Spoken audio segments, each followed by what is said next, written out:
The situation in Gaza remains highly volatile, particularly after the Israeli airstrike targeting Hamas military commander Mohammed Deif.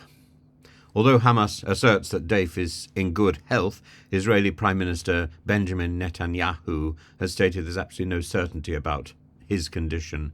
The strike, which local health officials reported killed at least 90 people, including children, also resulted in the death of Rafa Salama, another senior Hamas commander. But, 90 people for the possible death of one ringleader.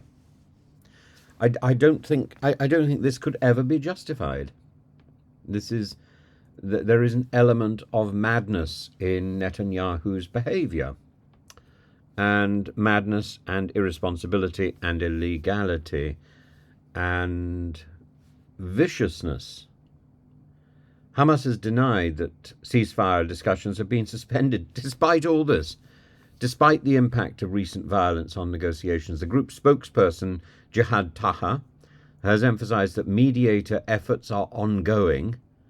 And meanwhile, survivors of the strike, many of whom had been told the area was safe, expressed anger and despair over the continued lack of secure refuge. The conflict, which began, of course, on October the 7th with the Hamas brutal attack on southern Israel, has resulted in significant casualties on both sides. Over 38,400 people in Gaza have been killed in Israeli military actions, according to Gaza's health ministry, and that is only the people who have been found. There are plenty of people apparently under rubble, or almost certainly under rubble. The situation in hospitals, such as the Nasser hospital, remains dire, with severe shortages of medical supplies and overwhelming numbers of injured civilians. Additionally, a Palestinian resident of East Jerusalem carried out a car ramming attack in central Israel on Sunday, injuring 4 Israelis. The attacker was shot dead by Israeli border police. Israeli officials have noted that such attacks are often triggered by significant events like the recent airstrike. Of course they are. These people are driven to desperation. The humanitarian crisis continues to deepen as restrictions on aid hamper relief efforts in Gaza.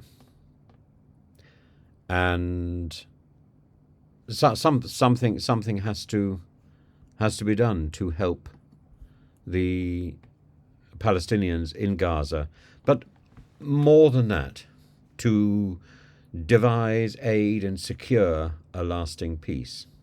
Simply a ceasefire is not enough. A ceasefire is a pause in this brutality. That cannot be the way forward. A ceasefire is not sufficient.